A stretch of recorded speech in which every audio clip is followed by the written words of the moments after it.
آگے چلیے، اب ہم سلام پھیرتے ہیں۔ السلام علیکم، پڑھیے ذرا۔ سلامتی ہو تم پر، ورحمت اللہ، اور اللہ کی رحمت ہو۔ دائیں طرف پہلے کندھے کی طرف، پھر بائیں طرف۔ کہا جاتا ہے کہ ادھر فرشتوں کو بھی سلام ہے، اور یہ بھی کہا جاتا ہے جتنے بھی آگے نمازی دائیں بائیں ہیں سب کو سلام ہے، اور پھر اس کی کوئی حد نہیں ہے۔ ہاں جی، اور دنیا کے آخری کونے تک رہنے والے مومنوں کو سلامتی ہے۔ تو بڑا وسیع دائرہ ہے سلامتی کا، اسلام تو ہے ہی سلامتی کا دین، امن کا اعلان ہے۔ پھر جب سلام پھیریں تو نبی علیہ الصلوۃ والسلام اور آپ کے اصحاب کرتے تھے اللہ اکبر اونچی آواز سے، استغفر اللہ استغفر اللہ استغفر اللہ، 3 بار فرمایا کرتے۔ اللہ سب سے بڑا ہے، میں اللہ کی بخشش مانگتا ہوں، میں استغفار کرتا ہوں، میں مغفرت طلب کرتا ہوں اللہ کی۔ تو یہ کیوں؟ اگر یہ نماز جو ہم نے پڑھی ہے، رکوع و سجود، قیام و جلسہ، قعدہ قومہ کیا ہے، اس میں جو کلمات ہیں، یا اللہ اس میں کوئی غلطی رہ گئی ہے تو معاف کرو، تو یہ اونچی آواز سے یہ کہنا چاہیے، یہ مسنون ذکر ہے۔ اس کے بعد پھر باقی بھی اذکار ہیں انشاءاللہ عند طلب، جب آپ کہیں گے جی وہ بھی بتائیں تو پھر بتائیں گے انشاءاللہ، لیکن آج نہیں، کل انشاءاللہ۔ جناب بتا دیں، یہ سوال اپنا ریکارڈ کروائیں۔ استغفرو کا تھوڑا بتا دیں۔ ہاں، استغفرو، یہ آپ نے پوچھا کہ یہ کیا ہے۔ استغفرو، اس میں اس کے 2 حصے ہیں، 3 حرفوں کے، استا اور غین فارا، غین فا اور فا۔ غفرہ کا معنی تو بخشنا ہوتا ہے، اور جب بھی آپ کسی فعل سے پہلے الف سین تا لگا دیں گے اس کے اندر مانگنے اور طلب کرنے کا مفہوم آ جائے گا۔ نستعین جیسا۔ ہاں، اب جیسے دیتے ہیں کاتبہ کا معنی کیا ہوتا ہے؟ لکھا، کاتبہ۔ اگر ہو جائے استکتبہ، اس نے لکھوانا چاہا، لکھنا اس نے چاہا کہ آپ لکھ دیں، ٹھیک ہے۔ سقا ہوتا ہے پانی پلایا، اور استسقا ہو جائے تو پانی مانگا، طلب کا مفہوم آ جاتا ہے، ٹھیک ہے۔ یہ فعل ہے، اسم نہیں، فعل مضارع ہے۔ یہاں پہ جو الف ہے یہ مضارع کی علامت ہے، یہ میں کا مفہوم دے رہا ہے۔ ماضی کے اندر بھی استا آتا ہے لیکن وہ میں کا مفہوم نہیں دیتا، وہ زائد ہوتا ہے۔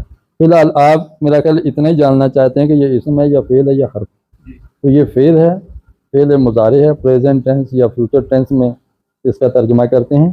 میں بخشش مانگتا ہوں یا میں بخشش مانگوں گا، تو یہاں اللہ سے تو ہم ادھار نہیں کرتے کہ میں بخشش مانگوں گا، اب بھی مانگتے ہی ہیں، تو یہاں ہم حال کا ترجمہ کریں، اللہ سے میں بخشش مانگتا ہوں، یہ فعل ہے۔ ٹھیک ہو گیا؟ اور کوئی سوال کسی کا؟ لیکن پہلے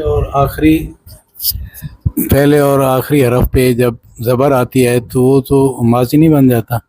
ہاں، یہ اچھا ہے کہ پہلے اور آخری پر زبر آ جائے تو ماضی نہیں بن جاتا۔ اس پر ہم جب یہاں زبر دیں، ٹھیک ہے، تو یہ ماضی بن جائے گا، لیکن اس وقت یہاں پہ زیر آئے گی، یہاں پہ زیر۔ اب اس کی وجہ کیا کہ یہ جو ہم نے اضافہ کیا ہے نا، اس کی وجہ سے ہے، وگرنہ اگر یہ 3 حرف ہوں نا تو پھر شروع آخر میں زبر ہی آئے گی، درمیان میں کبھی زبر، کبھی زیر، کبھی تیز۔ لیکن جب ہم اضافے کریں گے اس میں معنی بھی بدلیں گے اور زیریں زبریں بھی چینج ہو جائیں گی، لیکن آخر میں تو زبر رہے گی، آخر میں زبر ہی آتی ہے ماضی کے صیغے میں، اور شروع میں کہیں کہیں زیر آتی ہے، وگرنہ زبر ہی آتی ہے، اور کبھی پیش آتی ہے جب پیسے وائس بنانا ہو، مجہول بنانا ہو، تو وہ انشاءاللہ وہ بھی سکھائیں گے۔ تو اس تک کبھی ہم پہنچے نہیں ہیں، ٹھیک ہے. تو بہت سی منزلیں ہیں، تو انشاءاللہ بتایا کریں کہ اللہ نے زندگی رکھی، صحت رکھی.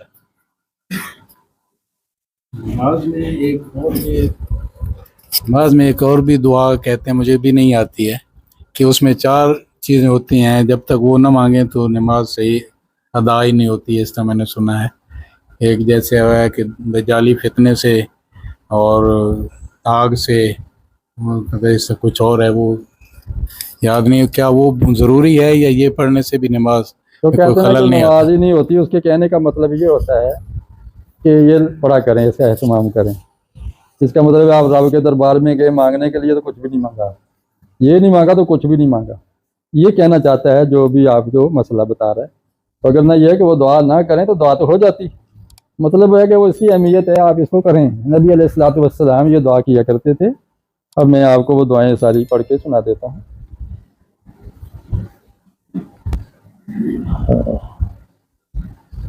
پہلی دعا یہی ہے، پہلے نمبر پر جو اس کی آپ بات کر رہے ہیں. اللہم انی اعوذ بک من عذاب القبر. اے اللہ میں پناہ مانگتا ہوں قبر کے عذاب سے، تیری پناہ میں آتا ہوں. وَأَعُوذُ بِكَ مِنْ عَذَابِ جہنم. اور جہنم کے عذاب سے میں تیری پناہ چاہتا ہوں.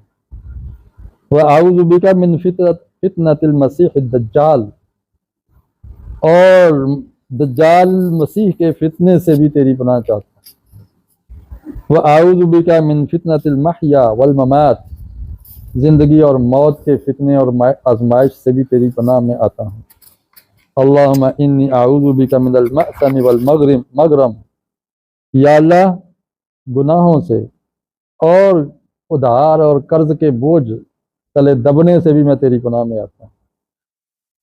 یہ دعا ہے. ایک اور دعا ہے، اللہم انی ظلمت نفسی ظلما کثیرا. اے اللہ میں نے اپنے اوپر بہت زیادہ ظلم کر لیا ہے. ولا یغفر الذنوب الا انت. اب تیرے سوا تو گناہوں کو معاف کرنے والا کوئی ہے نہیں. فاغفر لی، مجھے بخش دے. مغفرۃ من عندک، بخشش تو تیری طرف سے ہی ملنی ہے. ورحمنی، مجھے معاف فرما، میرے اوپر رحم فرما. انک انت الغفور الرحیم، بے شک تو ہی بخشنے والا، رحم فرمانے والا ہے.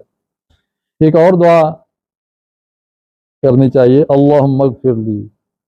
اے اللہ مجھے بخش دے. ما قدمت وما اخرت، جو میں نے آگے گناہ بھیج دیے ہیں، جو میں نے پیچھے چھوڑ دیے ہیں، جو اگلے پچھلے گناہ معاف فرما.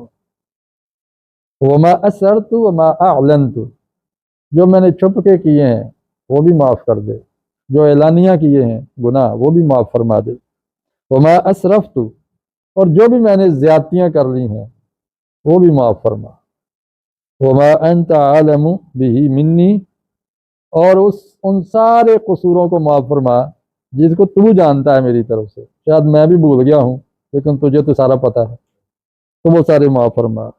انت المقدم و انت المؤخر، تو ہی مقدم ہے تو ہی مؤخر ہے. جب کچھ نہ تھا تو تھا، جب کچھ نہ ہوگا تو ہوگا. ہم تو مٹ جائیں گے.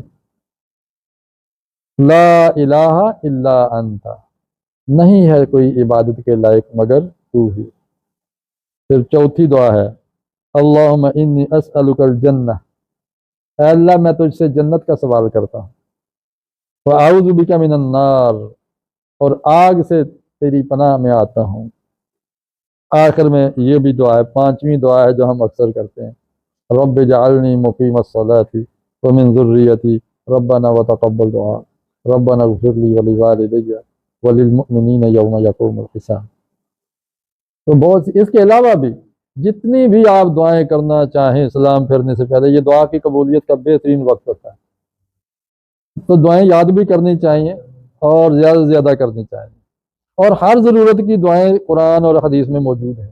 تو مسنون دعائیں کریں اور اپنی دعائیں کرنی اپنے الفاظ میں. تو کل ایک صاحب نے پوچھا کہ ہم اپنی زبان میں کر سکتے ہیں، اردو پنجابی میں. تو نہیں، یہ اردو پنجابی اس میں نہیں چلے گی. اس کی عربی لکھ کر یاد کر کے تو وہ کر. نماز کے اندر کوئی اور زبان اور میڈیم نہیں ہے. رب تو سمجھتا ہے لیکن ایک رب کا معیار بھی ہے. جس کو وہ زیادہ پسند فرماتے ہیں، ہم اس کا خیال رکھیں۔ جی سجدے میں بھی دعائیں ہیں، سجدے کی بھی دعائیں ہیں۔ نو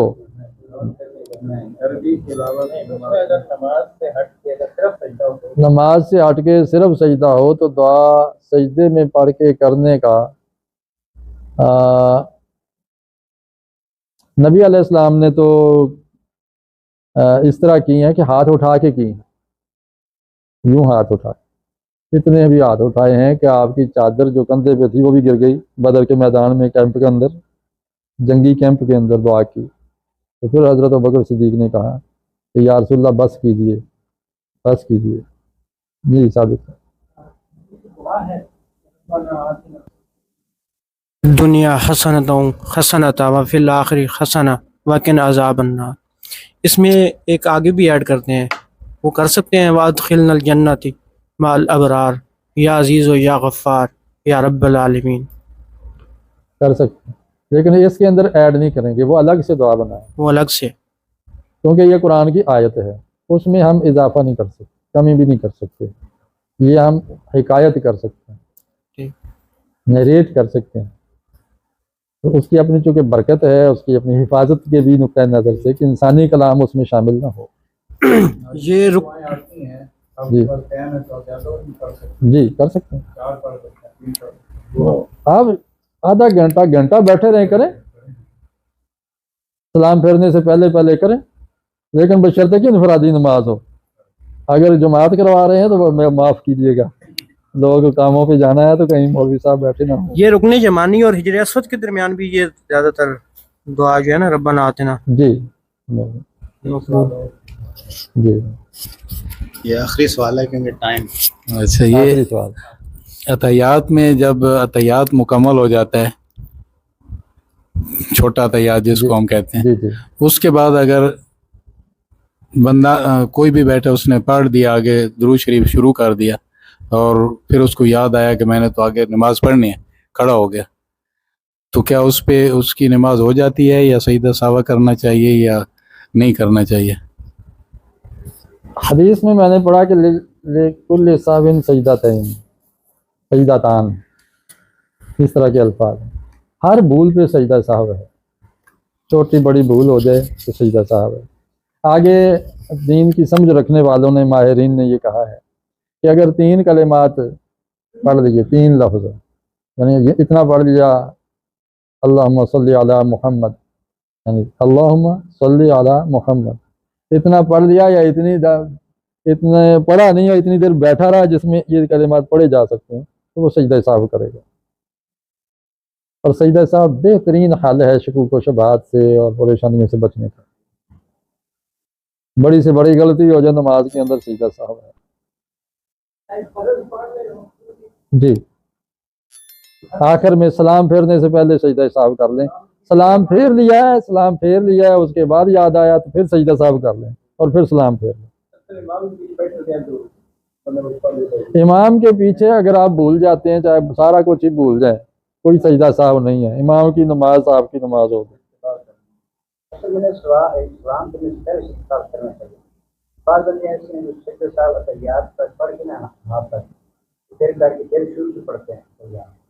اس پر ہم کسی کو روک نہیں سکتے، ان کی اپنی تحقیق ہوگی، اس میں ہم کسی کو اپنی بہتری کا پابند نہ کریں۔ کوئی جہاں مطمئن ہے، ان کے پاس دلیل ہے، ان کو کرنے دیں۔ ہمیں جو بہتر لگتا ہے، میں نے ایک بار بڑی تحقیق کی، ریسرچ کی، ڈائری کے 3-4 ورک بھرے یہ سجدہ سہو کے بارے میں، تو پھر مجھے اطمینان ہو گیا کہ نبی علیہ السلام نے مختلف کیفیات میں سجدے کی، تو انشاءاللہ کسی موقع پہ ڈیٹیل کریں گے۔ نبی علیہ السلام نے جو دیا ہے نا، وہ آسانی دی ہے، آسانی۔ آپ بجائے اس کے کہ پوری نماز دہرائیں، 2 سجدے صاحب کر کے پھر سلام پھیر دیں، نماز ہو گئی۔ کہتے ہیں او جی تمہاری نماز ختم ہو گئی، ہاں پھر پڑھتے ہیں، ہاں تو بس مجھے زیادہ یہ ملا ہے، نبی علیہ السلام سے جتنی میں نے تحقیق کی ہے نا، یہ اتحیات پڑھ کے عبدہ و رسولوں تک سلام پھیرنے والا اور پھر دوبارہ سجدے کے بعد اتحیات، یہ مجھے نہیں ملی کوئی روایت جتنی میں نے اس وقت تحقیق کی احادیث کی۔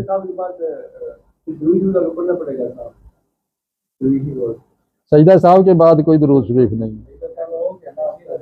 پہلے آپ نے درود پڑھ لیا، سلام پھیرنے سے پہلے 2 سجدے کر لو، وہ بھی بھول گئے تو بعد میں 2 سجدے کر لو، پھر سلام پھیر لو۔